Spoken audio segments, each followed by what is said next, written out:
Hello, everyone. Welcome to the 21 Hats podcast. I'm your host, Loren Feldman.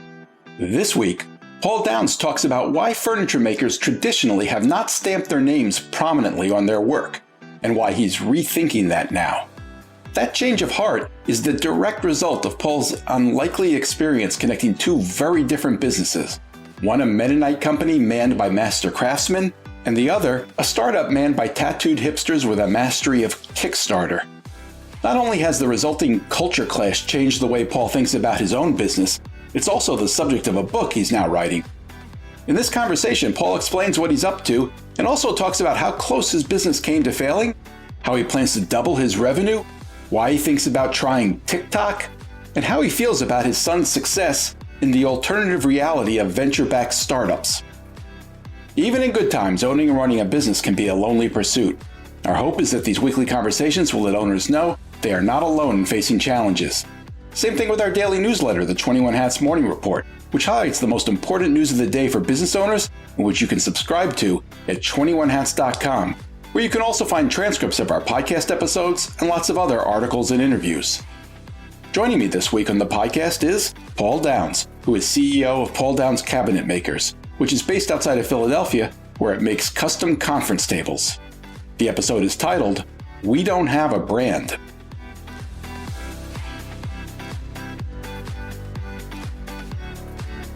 Welcome, Paul. I want to start by reading a paragraph from the excellent book you wrote called Boss Life, Surviving My Own Small Business. I think it's just an interesting reminder for our listeners of where you've been with your business. I barely survived the terrible year 2009. Customers purchase our product, custom conference tables, when a business moves or expands. As 2008 ended, we still got a few orders from projects initiated before the crash, but sales volume soon took a huge drop. I took any job I could find, but I had to lay off 5 of my 11 remaining employees. I cut all my workers' pay by 15% and set my own salary at just $36,000 a year. I rarely had more than a week's worth of cash on hand. The stress of wondering whether I would have to close the doors was relentless. I experienced shooting chest pains and sleepless nights, but I never quite failed. By juggling incoming and outgoing payments, I managed to pay off my vendors and survive to see another year. The year 2010 started with no relief. In January, I came within a day of running out of money. But in February, buyers started calling. By March 2010, with orders appearing at a sustainable rate, I was able to restore everyone's pay to previous levels and rehire some laid-off workers. By year's end, I had 10 employees and a bank balance of $106,777. You've obviously come a long way since then, Paul. I guess the first thing I would ask you is, does it all come back to you hearing those words again? Well, sure. And in the time frame covered by that paragraph, of course, there was another significant event, which was you and I met. I was going to mention that. But yeah, I mean, I think that one thing that got left out, too, from that particular paragraph is that you said that I had 11 employees and went to 5, but 2 months before that, I had 23 employees. So we had to lay off half the company in the fall of 2008, and then the rest slowly, bit by bit, over the next year. So it was a sudden drop and then gradually got worse and then got better. And you're right. We did meet at that point because you reached out to me because I was editing the You're the Boss blog at the Times, and you thought it might be interesting to have a business owner write about the process of shutting down a business that was in the process of failing, which you were convinced at that point was what was going to happen. Do you know what you were going to do if it had in fact failed? No, I didn't know what I was going to do other than fail.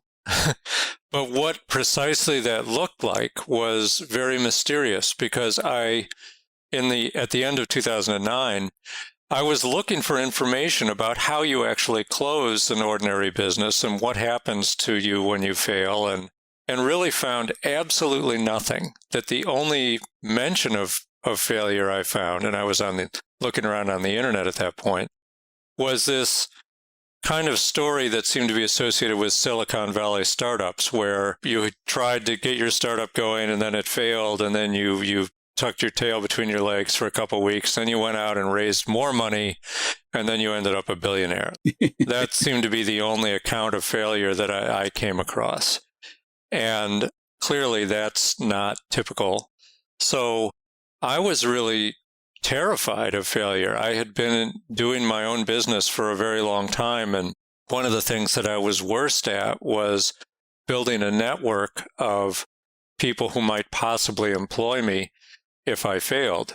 I just really didn't have a network of other business owners or of clients. I didn't have a network at all, and that was my own fault. I think that a lot of it is just because of my nature. I'm a very solitary person, and I also like to just figure out how to do things myself. So I started my business when I was 22 with no real guidance, never had worked for anybody. And by 2008, which was 18 years later, I had no network. So failure was going to be pretty ugly, and I'm glad it didn't happen. Is there an aspect of running the business, and maybe it has to do with the network that you're referring to, but is there an aspect of running the business that you feel especially proud of and that you think is responsible for the turnaround? Am I proud of it? I think that there's an enormous amount of luck in my story, and that varies from person to person, but we got put into the business we're in now of making custom conference tables for anybody who wants one through a sheer moment of luck in which Google chose a page on my old website back in 2003 and decided that that was going to be the top search result for Boardroom Table. And so people started calling, and they've just never stopped. And that's the real foundation of any success I've had, is that through sheer luck, I was given the opportunity to make a product that not that many people know how to do, that's not that easy for foreign competition to take our market away. But that happened 5-6 years before the 2009 collapse and the period where you thought your business was going to fail. And it was only after that that you turned the business around. So it wasn't all about Google. No, it's a really complicated story. And even in the book, I had to leave a lot of it out because the years before the crash, I had a partner, and my partner and I did a poor job of growing the business and lost a bucket of money. So we were a wounded duck by the time the recession arrived. And then after the recession, my partner and I sort of stopped agreeing with each other about how the business was going to proceed. And that's a big part of the recovery, was just me getting out of that partnership and sort of undoing a lot of mistakes that we had made beforehand. So is that a triumphant story of business success? I don't know. It was a lot of cleanup and just undoing stupidity that I'd walked into with open eyes before then. Well, it's certainly a long way from what we talked about the most recent time you were on the podcast, where you talked about your hopes that you may be able to double your revenue in the next 5 years and better position the company so at least you'd have the option to sell it if you chose to pursue that option. You mentioned in talking about that to do that, you would need to think very differently about marketing. Can you tell us what you had in mind?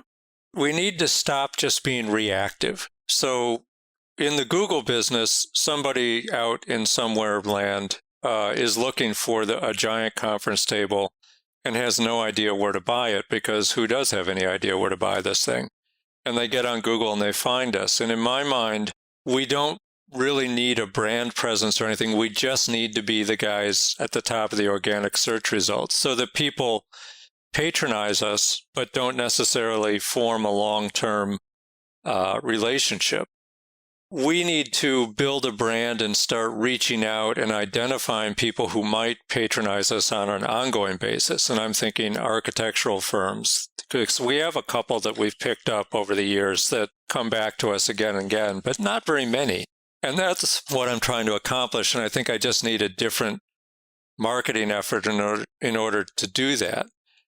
There's all these new platforms now. There's new ways to reach audiences. There's new ways to fly your flag. What kind of platforms are you referring to? Instagram, TikTok. Like if you want people to understand that you exist, there's just a lot of different ways to do it. You can imagine posting videos on TikTok to sell conference tables? Well, I can imagine posting videos on TikTok to show people that Paul Downs makes cool things that you didn't suspect existed. Now, am I going to be dancing? No. That's where the people are. And that's particularly where the next generation of buyers is going to be. And we just need to get our name out there. And we have not been able to manage that effort successfully with the internal team. So I'm looking to hire someone whose claims are good at it and see how that goes. That's a big step, and a lot of people have struggled with that. I mean, neither you nor I is a digital native, and the step to TikTok and success there is a big leap. How far along are you? Not very far at all. Okay, understood. But I'll tell you who I've decided to go with, which is in my Vistage group. There's another business owner who runs a company that does nothing but make video content.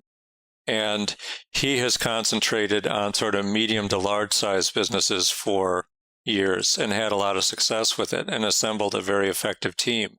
And he wants to roll out a new product which is aimed at smaller businesses, so there's a whole kind of series of steps that he takes your company through, produces content, and then here's what's really interesting to me is his team will figure out how to deliver the content into the channels and target at the audiences that we identify so that we can make the connection between having stuff and delivering it to the people who need to see it.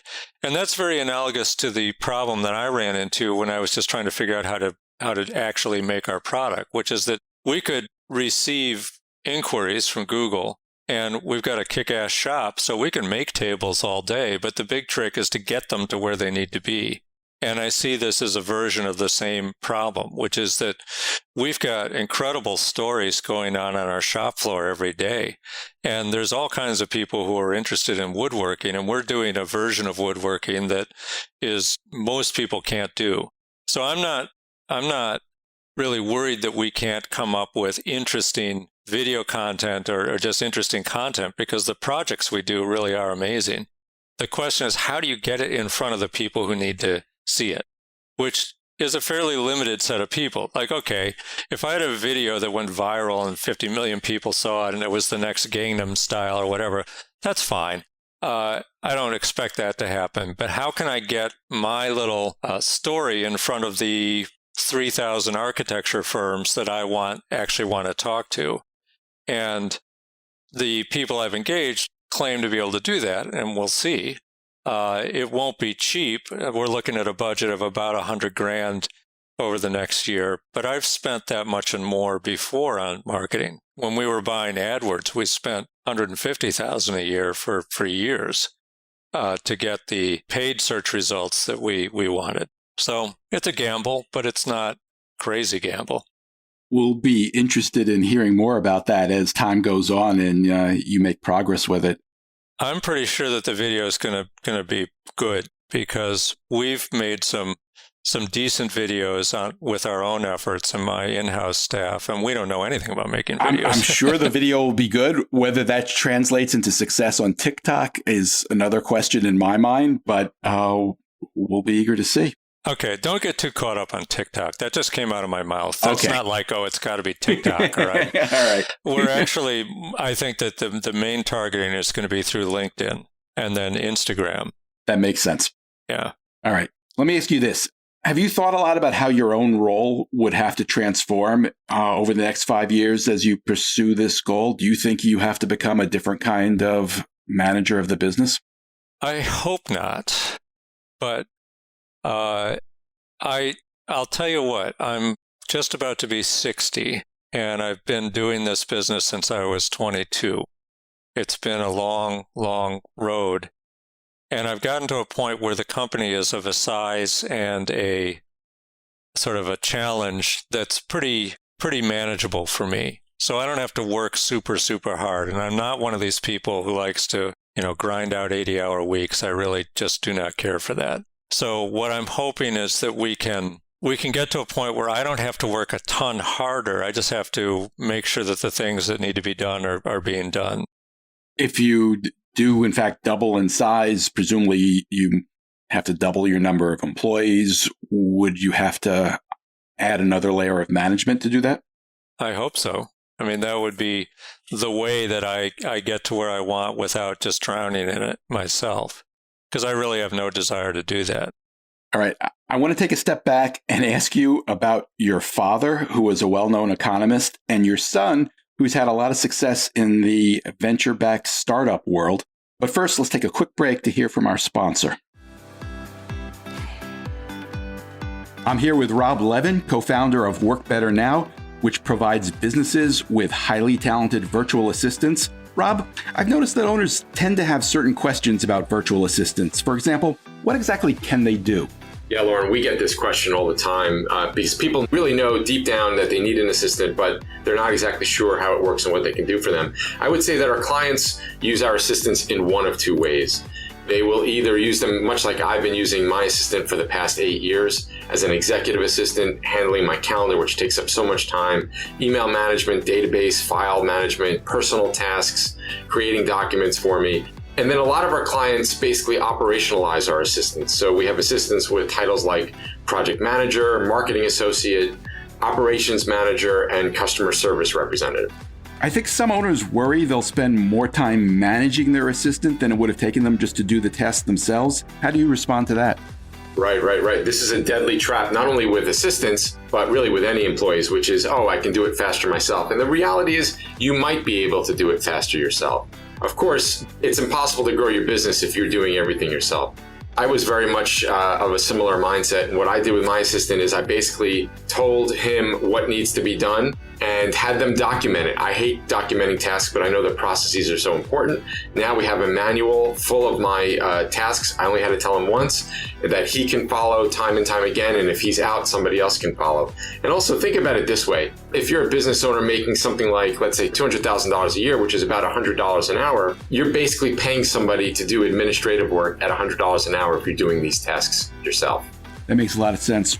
What does it cost? The cost is $1,900 a month. And as you know, Lauren, we are offering 21 Hats readers and listeners $150 off per month for 3 months just by mentioning the word Lauren. There are no contracts. Also very important for people to know. Can you promise a return on that investment? If you're not getting a return, something's not going right. All of our clients are not only getting a return with the first assistant they've hired, but many of our clients are now on their second, third, and fourth assistant. Where can we learn more? WorkBetterNow.com. And again, when you sign up for a 15-minute consult, just mention the word Lauren and we'll make sure to give that $150 off for each of the first 3 months. Thanks, Rob. And we're back. Paul, your father was named Anthony Downs. I believe he died last fall. Yes, he did. He died in October. A prominent economist who studied things that weren't necessarily what you expect an economist to study, including why people vote and why expanding highways can actually lead to more traffic. He also served on the Kerner Commission in the 60s, which studied civil unrest. Sounds like a really interesting guy. I'm curious, was he interested in entrepreneurship and your efforts to build a business? Not at all. He paid almost no attention to anything that was happening to me other than to be extremely supportive of the general idea of me being in business. And I should say that he was a man of wide intellectual interests, and he was a very, very smart guy. He had a lot of success in the political science field with his doctoral thesis from Stanford, and then spent most of his adult life dealing with real estate and urban development economics, and that was his specialty. And the whole political science thing got him shortlisted for a Nobel Prize, but it ended up going to somebody who had taken his theory and developed it much more. But when it came to actual business, he did not know a thing about it and did not care, and which is sort of surprising because his father was a real entrepreneur, and my father worked for his own father for many, many years. But my grandfather very early decided that my father was not suited to be any kind of manager or to be involved with sort of the day-to-day running of the business. And that what he was good at was being in front of the clients and sort of thinking great thoughts. And it was a consultant firm, so that worked out fine. What kind of consulting? They consulted for anybody who wanted to, but mainly with union pension funds in the 50s, 60s, 70s, and 80s about what to do with pension funds in real estate investments. In other words, pension funds collect a lot of money. They need to do something with it. And the unions were interested in investing in real estate. This is in Chicago, right? This is in Chicago. Yeah, this is pretty rough and tumble politically. But my grandfather was very, very well connected in Chicago politics, and he started a firm that was aimed at this market of giving advice to people who needed to invest in real estate. And his claim to fame was that he dealt with a lot of crooks, but that he was personally an honest guy. And he made no bones about it, made sure everybody understood that he would never lie, he wouldn't cheat, he wasn't open to bribes, he couldn't send a girl to his hotel room, like forget all that. But he would give people honest advice, and it worked out very well for him. He was the entrepreneur, my father not at all, and my father never once gave me any advice about how to run my business. And wasn't really interested in understanding what you had to do to build it. No, he couldn't have cared less, but he was there when I needed him, and there were a couple of occasions when I had to ask him for help, and fortunately he was able to help me out. There was one time, I think it was 2006, when my partner and I realized we weren't going to make payroll, and I had to call my father and ask for a pretty significant amount of money, and he said, "That's a lot. What do you need it for?" And I said, "I got to make payroll." And he's like, "Okay, when do you need it?" And I said, "Tomorrow." And he still wrote me the check. It was for $100,000, and I eventually paid him back. But saying yes to your own kith and kin in those circumstances, that shows to me the value of family connections, which I think is an underexplored topic in business finance. I mean, how many people start with a pool of money that they've gathered from their family? Are you suggesting that a lot do or a few do? I think quite a few do. Right. It's a huge advantage for those who have it and difficult for those who don't. Well, let me ask you about your son, Peter. You sometimes laugh at me for including articles about Silicon Valley and venture-backed startups in the Morning Report. In fact, you've referred to those stories as pornography because they're not really intended for the audience that we imagine reading the 21 Hats Morning Report. But that's kind of the world that your son inhabits. Am I right? Yeah. He's poster child for that. Do you guys talk about the relative merits of the ways you both do business? Yeah, actually, we have a very different relationship than I had with my father, in that my son is very interested in how I run the business, and we have a great ongoing relationship. He is now 28, and he's managing a team for the first time, and he asks me for advice all the time, and I think it's wonderful. It's really brought us together. Now, the world he lives in is just insane by my lights, that the money just drops down like a blizzard of dollars on these companies, and they can't even figure out how to spend it. So the money you're referring to being investment dollars, venture capital. Venture capital. Like, if you can be in that world, God bless you, you're there, and go for it. But there's some things that are very strange about it, too. So there's not much loyalty. It's pretty assumed that everybody's always open to the next offer, and that if someone stays at a company for 3 years, that's remarkable. The rewards for the effort invested are just outlandish. My son, on paper is worth 20 times what I am, and he put himself through MIT. He didn't make a ton of money before going there, but he made some money. He put himself through college at full sticker price because nobody would give us any financial aid. And now that he's been out for, I guess, 5-6 years, he's really had a lot of work experience and is doing a great job for a company that's on fire, as far as I can tell. And his future is very, very bright. Is there any chance that future would include running Paul Downs Cabinet Makers? I hope not. It would be a disaster. For whom? Everybody, probably. the reflexes he has, I think, are not well suited to my business. Just as if I tried to step into his shoes, I'm sure that my lack of experience with that mindset would be bad. Like, I just wouldn't be able to get my head around the need to just put your foot to the floor and go and spend the money and grab the people and do the stuff. The pace of it and the challenge of getting from zero to billions is real. And I'm not suited to that. I'm just way too fuddy-duddy and quiet. What would he struggle with if he were trying to adapt to your world? I think he would have a lot of difficulty dealing with just the can we swear on this? Just the bullshit. There's bullshit in his world too. There is, but the bullshit of the physical world and manufacturing products is there's stuff that happens that you're just like, oh my God, how did that happen? Like, for instance, yesterday, we were trying to deliver a job to a client, and the client was already kind of touchy and troublesome. And we were delivering a bunch of stuff, and one of the things was just a big piece of stone that was going to be used for a desktop. And we're on tenterhooks about this delivery. And when we get to the site and we pull the stone out of the back of the truck, it's just cracked in half. Oh. It was packed the way it should have been packed. A $6,000 piece of marble is just split in half. And we're standing there in front of the client who's nervous as anything because he's spent a lot of money on our product. And we got to say to him, oh, sorry, the stone broke in half. We'll take it back and we'll start all over. And I got to eat $6,000 on that and, try to calm this person down. And who needs that? But that's the world I live in. So, don't you think there's a version of that in most businesses? Yeah, I do.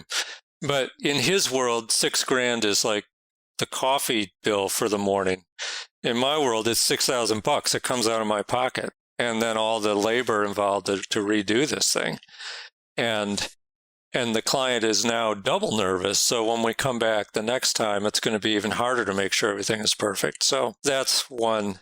The other thing would be, I think it would be a surprise to him how ordinary people actually are, that he's been working in this world of kind of, let's call it the upper 5%, maybe even the upper 1% in terms of cognitive ability and education and resources. And he just hasn't been exposed to the entire range of how people are. Now, in his family life, he's got a severely autistic twin brother, and that's taken him into an entirely different world than his peers inhabit. And so I think that I'm confident that he's got his head on his shoulders and that he's an empathetic person. But that's not the professional world he lives in. Now, one thing that is strange, something that he remarks to me, is that almost everybody he deals with in terms of being an engineer for a Silicon Valley startup is somewhere close to being on the Asperger's spectrum, and that has a huge effect on how he can manage his team, because a lot of the people just are like wired differently from your average cat. And I think that again is a story that's underreported in business, which is how different people get attracted to different types of businesses, and that managing them can be completely different depending on who you've got and what kind of person you attract. That makes me think that, I'm not saying this should happen. That makes me think it's more likely that Peter might be able to slide in if he wanted to and run your business at some point fairly well. Possibly. I think that he would, given his resources at the moment, what if for some reason he ended up needing to do that, he would be more likely to hire someone to do it than to try to do it himself. And I think that would be a wiser move, honestly. I wasn't thinking of it so much as of him needing to do it, because it seems unlikely that would be the case.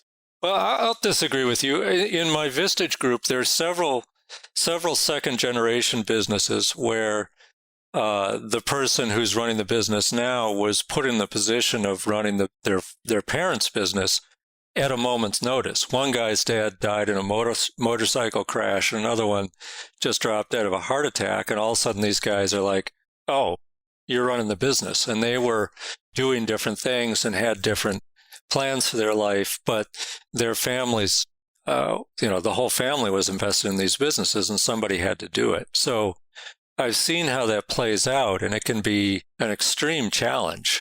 And I'm sure that there's lots of instances where that happens and everybody just fails and you never hear about it. But he wouldn't necessarily have to run the business in an ongoing way. I mean, obviously, we're hoping this won't be necessary. Yeah, we should stop talking about this right now. But, he could wind the business down and go back to his life if that's what he chose to do. He could. I think that it might be a difficult business to wind down. We'll see. Let's talk about something more fun. Okay. One of the things that I've found so enjoyable working with you through the years, Paul, is that I hope you take this as a compliment. You really have kind of the mind of a journalist. You love talking to other business owners. You love doing research, and you love really getting an understanding of how other businesses work. You talked about just in the last time you were on, I think the guy who built a staircase business and sold it for a lot of money. And you said something about he had a really interesting marketing scheme. Is that worth sharing? Yeah, absolutely. He was one whose business was probably closest to mine in that he had a not very sexy product, which is custom spiral staircases, generally made out of welded metal. Sometimes they had wood stair treads, sometimes they had metal stair treads. And he bought this business in 2009, I think, and it was a small business.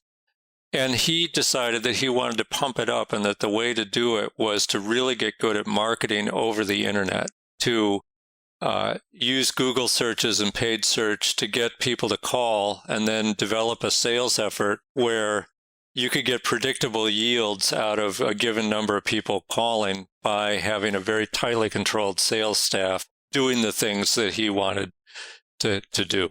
He put his mind to this in a way that I think is extremely impressive, which is that he would hire people to do something. And it could be, I'm going to hire a digital marketer to double my leads every 18 months, or I'm going to hire someone to sell the stairs, and I'm going to give them the script, and I'm going to give them the support, but I expect you to sell this much. He would hire people, he would set an expectation, and then he would say, tell me everything you need to succeed. And then he would give it to them. And so that they had been given a goal, and they had been given the resources that they thought they needed, and he gave them support as they attempted to hit the goal. And if they didn't hit the goal, he'd be like, sorry, you're gone. And then he would find somebody else and do the same thing.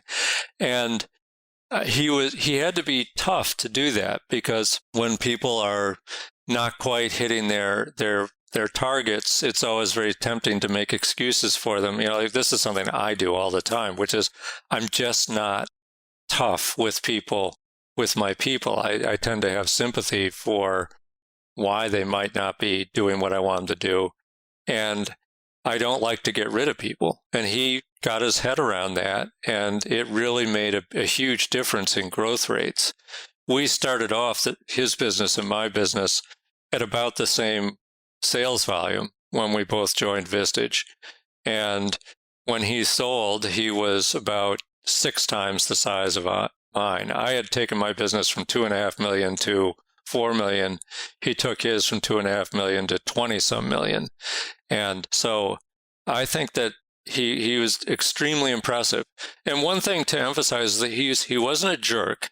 He wasn't mean. He didn't enjoy firing people. He just had a very clear idea of where he wanted to go, and he was willing to do the hard things to get there. And he worked really, really hard himself. So it's something that I couldn't do because I'm not that person. But I think it's a model of taking a business which isn't all that sexy, and making a real success of it, because he figured out what it was that needed to happen in order for it to grow.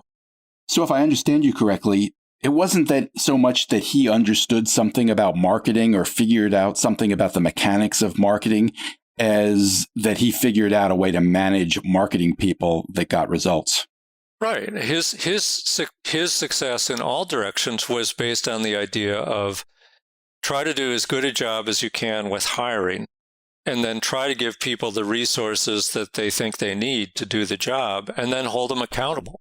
That's 3 steps that nobody could argue with, really, but they're hard to execute, and it takes a lot of energy and the ability to deal with frustration to actually pull that one off. All right, let me ask you about another one. In another podcast, you referred to a company that started doing what I think you called open hiring, where they didn't interview people, just whoever responded to an ad would show up and start working. Yeah. Do I have that right? This is a small company. Well, it's not small now. That's something that I'm still trying to get to the bottom of exactly how well that worked, because I'm writing my next book about this company. Oh, I didn't realize. I knew about the book. I didn't realize this when you told us about this, that it was referring to one of the companies in the book. Yeah. So it's a company that makes wooden accessories for the gaming community. People who play Dungeons and Dragons, and I guess I can mention them. The company's called Wyrmwood, WYRMWOOD, and they've been very, very successful, very fast growth, again, in sort of non-sexy manufacturing. And they had a whole series of decisions they made, and also a bunch of lucky bounces that helped them to succeed. But the founder, a guy named Doug Costello, has some very particular ideas about company culture. And when his company was very small and he was trying to keep up with 50% or 100% year-on-year growth, he just desperately needed warm bodies. So he put the call out to anybody he encountered and anybody his employees knew. Like, if you know somebody, recommend them. There was actually a very short interview process just to make sure that they weren't complete bozos. But you could basically get a job there, just walk in. My understanding, based on a couple of years now of talking to these people, is that it worked for a while and then it didn't work, because what happened was a culture of not super productivity kind of settled in to the company. And a lot of the people were allowed to set their own hours and sort of design their own job, and that was attractive. But they ended up having a somewhat dysfunctional factory floor because people just didn't work that hard. And they eventually decided to acquire another company that was a very, very different culture, a company that was owned and run by Mennonites and Amish. A Mennonite family owned it, but there were a lot of Mennonites and Amish working there. And in that company, they had a much more productive culture. And there's been kind of an ongoing schism after the acquisition between these two cultures. And it's playing out now in an interesting way. And that's one of the reasons why I wanted to write a book about them. How did you get connected with these companies?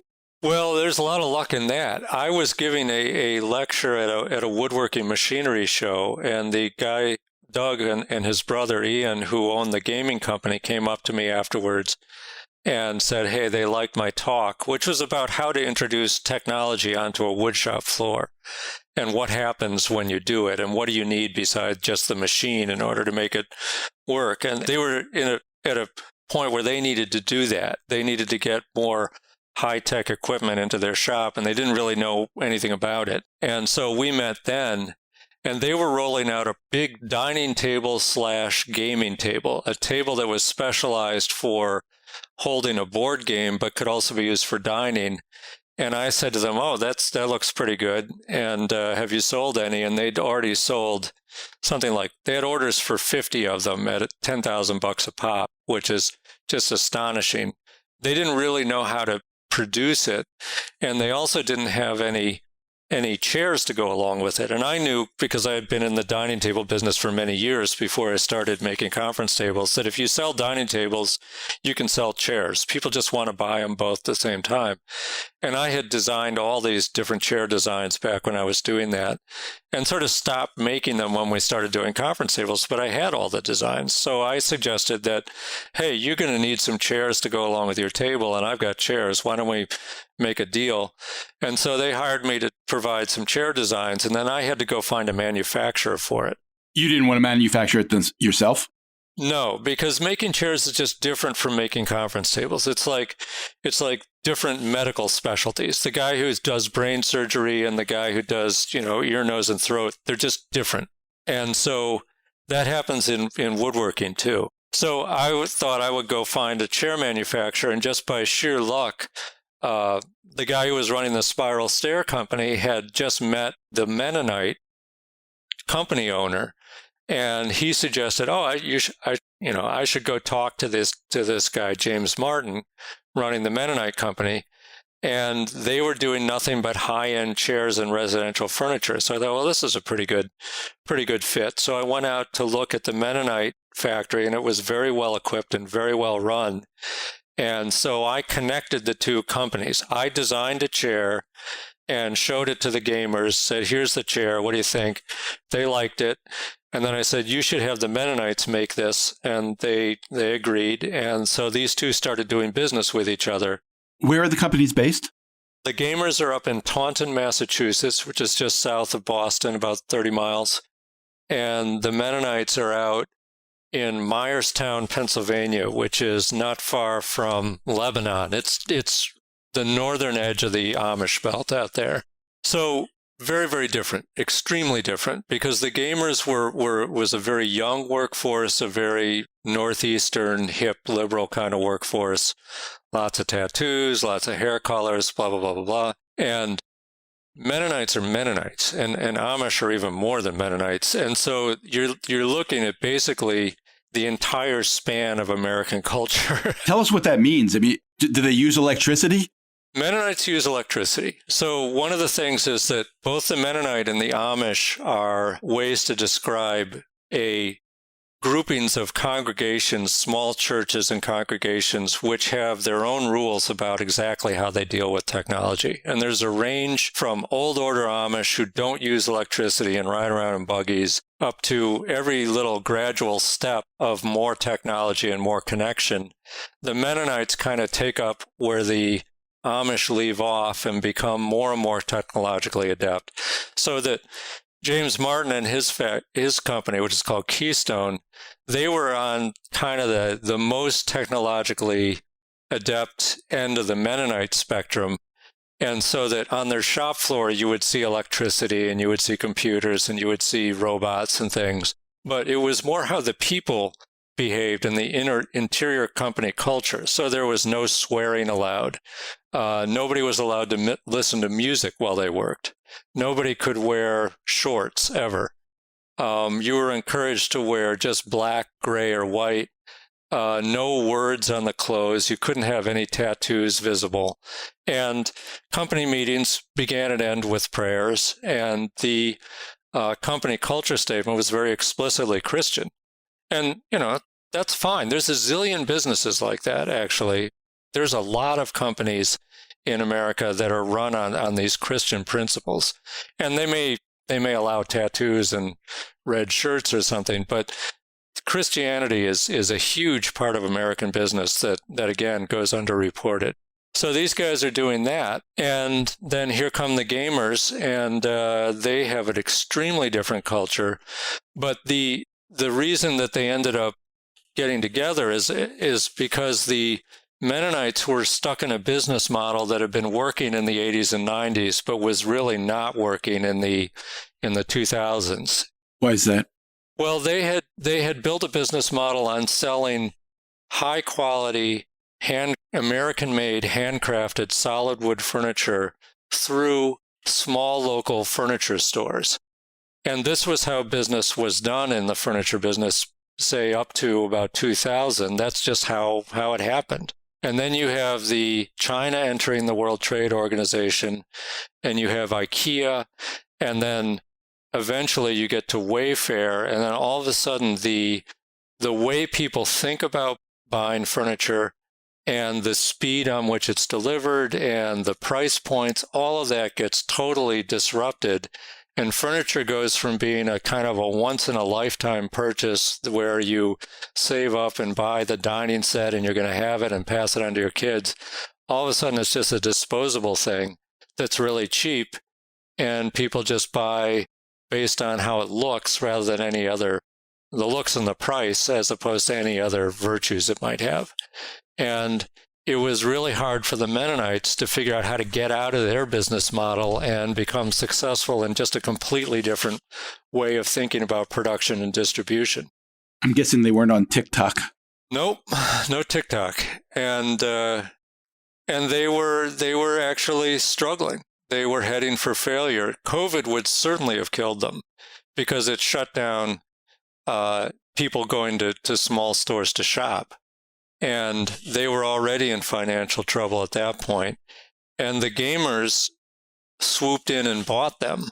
And because they had, their business model was basically coming up with cool products, selling them through Kickstarters and over the internet. And they rolled out a new version of their gaming table that had just an unbelievably successful launch in the summer of 2020. And on a Kickstarter, this was I think the fourth most successful Kickstarter ever. They sold $1 million worth of these tables in 7 minutes. Wow. And at the end of the first day of running the Kickstarter, they had over 8 million in orders. And the way Kickstarters work is that people place an order and make a commitment in order to sort of hold their place in line. And then the actual size of the order gets determined later. And so the Kickstarter happened in late August of 2020. And by the December, when the dust had settled on this, they had collected $20 million in orders for this one table. And they needed someone to build it. And they had no idea, how to do it themselves because they had not built tables before. So they just bought the Mennonites for cash. So, they didn't buy them just to make the chairs. They bought them to do the whole thing. To do the whole table. Kickstarter delivers the money from the pledges in one lump sum at the conclusion of the Kickstarter. So they had an $8 million war chest in their hands. And they were fairly comfortable with the performance of the Mennonites because they've been sending them chairs, and they just decided to go for it. James, the Mennonite owner, called me and he said, "Hey, these guys offered to buy me." And I said, "Well, how much?" And he told me, and I was like, "Take it, because you're never going to get an offer like that again." His company had no worth. They had been losing money for years. They had no book value, I should say that. They had incredible value as a collection of skilled craftsmen who knew how to make furniture. And so the gamers bought them because they were going to be able to upgrade their own manufacturing prowess in a way they could never get to by trying to bootstrap it themselves. So they were going to buy the Mennonite company and have the Mennonite workers build gaming tables. Right. They were going to have the Mennonite workers upgrade the skills of the whole organization. The combined organization, the manufacturing in Taunton was pretty primitive because nobody who worked there had ever been in manufacturing. And the guys in Myerstown knew manufacturing. And so the acquisition was to get a hold of that workforce and that kind of institutional knowledge of how to do the business. And then redeploy it in a whole new business model with a huge number of orders in hand, like a mountain of work to do, and then just try to get this work done. When you saw the results of that Kickstarter, did it give you a moment's pause? Did you think maybe a combination conference table and gaming table could work? Oh, no, it scared me. When we sell $1 million worth of tables, it takes us months. It takes us a lot of effort to do it. And we have a very clear idea of how we're going to deliver that. And the idea that these guys could sell $1 million of tables that they hadn't actually ever produced in any quantity in 7 minutes, and then make a commitment, a few months later, they were committed to delivering thousands of these things. And they had the money, but they had never built them. But you could have figured out how to build them. I probably could have, but maybe not. It's not trivial. These days, most people are so disconnected from the actual production of physical goods they don't realize how hard it can be. Even to make something, I mean, these are not iPhones, they're just wooden gaming tables, but even that is a complicated thing to make in any quantity. And so there's a lot of challenges to executing on that. But these guys had all the money sitting there in their hands. It's an interesting comparison with my son Peter's task to scale up the engineering capacity of the company he's working for, and he has all the money he wants, and he's out there hiring people. What company is that? His company is called Pipe, and it's a company which provides financing to people who have ongoing revenue streams. So if you've got a business that is kicking out some kind of monthly subscription revenue, or let's say you're a gym, or any time you've got an ongoing revenue stream and you wanted to convert that into a lump sum so that you could grow faster, and you didn't want to give up equity by going to venture capitalists, you go to Pipe, and they take your situation, analyze it, and then offer it to people who want to invest their money and buy that revenue stream. And they make the market between those two types of entities, and which is a great idea. And it's going gangbusters, and it's a lot of smart people, and he's doing great at it. And then you've got this a version of this same need to scale up capacity very, very fast being executed by people who are just from a different place in terms of resource, education, culture, and they're trying to make it go by combining liberal hipsters with Mennonites and see if we can come up with the game-winning team. And there's plenty to write about in all this, I will say that. At what point did you decide you wanted to write a book about this? As soon as I heard it happening, I was like, this is going to either succeed or fail, but it's going to be a hell of a ride on the way. And it was just the kind of story that I think is really interesting, which is a story about real people in ordinary business, Main Street business. And there's not a single person who went to Harvard Business School or ever talked to venture capitalists, or it's just like something that's more accessible. And I think it's just interesting to see a business like that really growing and succeeding, seeing how the leaders are responding to an unexpected level of success, seeing how these workforces who were, like the Mennonites were sort of a version of every American steel mill that was about to shut down. These are people who had been doing a business successfully, and then it wasn't successful, and they were about to hit the bricks, and then something came along, and they had to change the way they think in order to succeed. And will they be able to do it? And the thing that came along was a company made up of people who had no idea what they were doing. Okay. But they had a pile of money. And so, it's like, what could possibly go wrong? Well, can you give us a hint of where this is going? How far along are they? And is the collaboration working? If you had asked me all the things I thought were going to happen and all the trouble they were going to have, I would have predicted that there were a number of things. One, the gamers bought a factory that was doing a certain kind of production and that was more varied on a day-to-day basis. So the Mennonites would be making a set of chairs one day, they'd be making a dining table the next day. They were doing it more or less on a custom basis, very short runs, one-offs. And the employee basis there's a lot of variety in the work that comes across the shop floor. And the people, in order to do that and have any hope of staying in business, they had to be very, very skilled and flexible. So a lot of the production in that business prior to the acquisition is really based on the skill set of the people. You could never write a manual that told you everything they knew how to do. It's all residing in the minds and the hands of the workforce. And that's very similar to my business. There's no manual for how to make conference tables.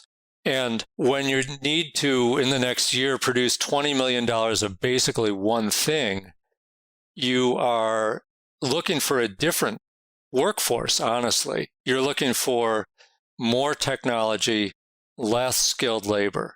The skilled part of it needs to be turned into more someone who can do mass production techniques, and that's a different worker. And so that was one thing. I felt like the gaming guys probably bought the wrong company because the Mennonites weren't actually doing the business that was arriving. Now, the other thing is the gaming guys needed to ramp up their own workforce very, very quickly. They went from 40 employees to something like 125 up in Massachusetts in the course of a year. And so that the culture that they had developed of this kind of loosey-goosey, there's details about how they describe themselves and how they manage their internal culture, which are kind of mind-blowing. But let's just say it was a very relaxed atmosphere, very individual respecting, and there wasn't much emphasis on, hey, we just got to get this done and I don't really care about your feelings while we do it.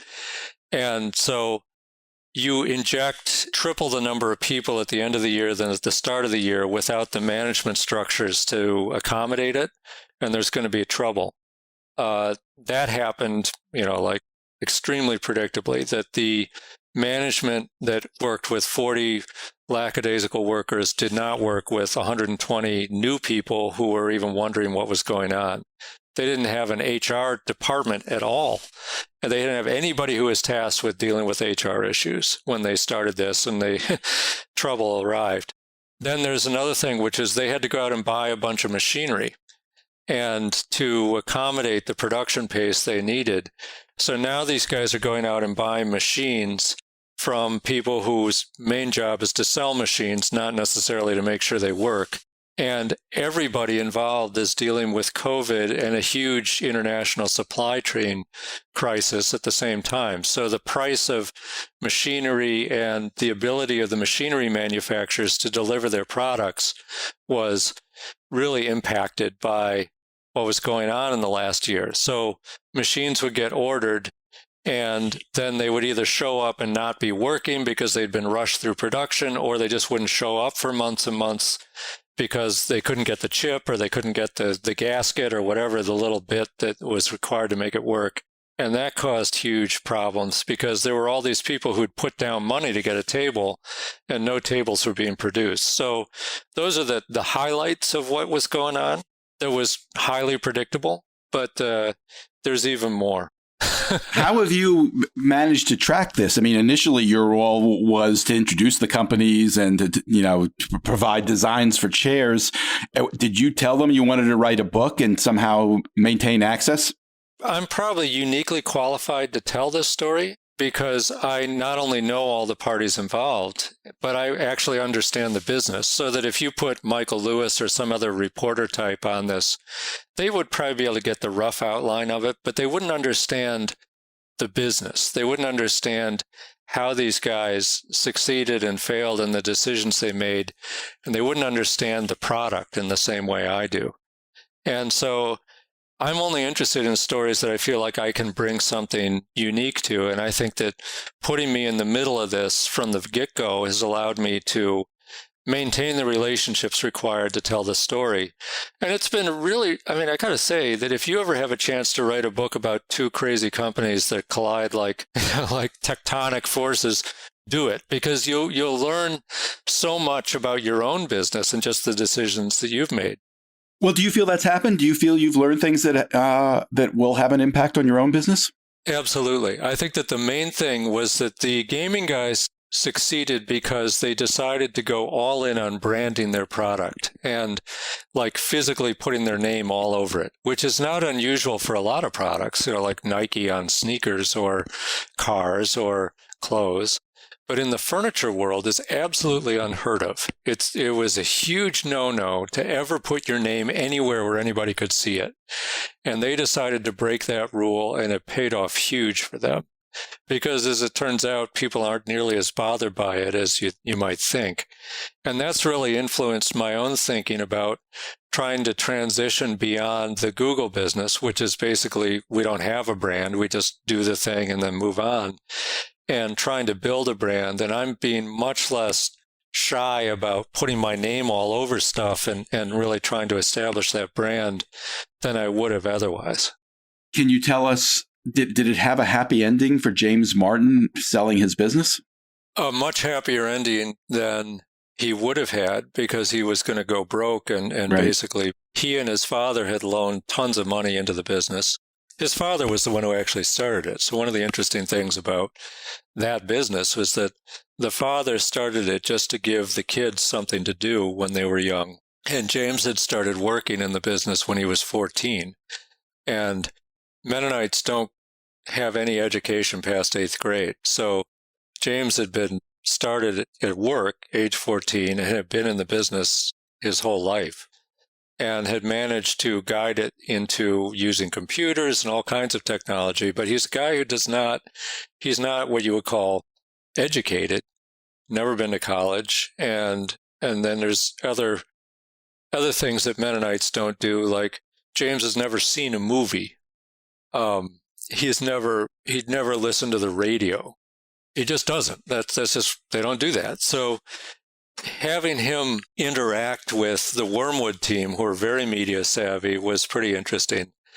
And one of the things that happened to him was that after the acquisition, his personal financial situation was really vastly improved, but he had to kind of give up on just his whole life in that business. And this is something that, again, I think I'm uniquely suited to sympathize with, because I've put my whole life into my business. And if someone came in and said, you know what, you're just not profitable enough, and here's what we got to do. We got to, get rid of all the employees you got now and get different employees and do this and do that. Maybe that would put money in my pocket, and maybe I would enjoy the money. But at the end of the day, there would be this huge sense of loss of having, I struggled for years to get the business to go a certain way, and it didn't work. And now I'm, all that effort just kind of vanished. And he went through that in a very poignant way. And it's just tough. It's a form of mourning for everything you tried to do that didn't work out. And again, I think that's an experience that a lot of business owners have, but that nobody ever wants to talk about. And I think that I came close. I was heading that way when I first met you. And then we avoided it by the skin of our teeth, but that's where I was going. And so I'm very happy to tell his story, because he didn't end up bankrupt. And he's started another business, a trucking business, that I think is going to be very successful. And he was able to clear all his debts, and all kinds of good things happened to him. But Wow.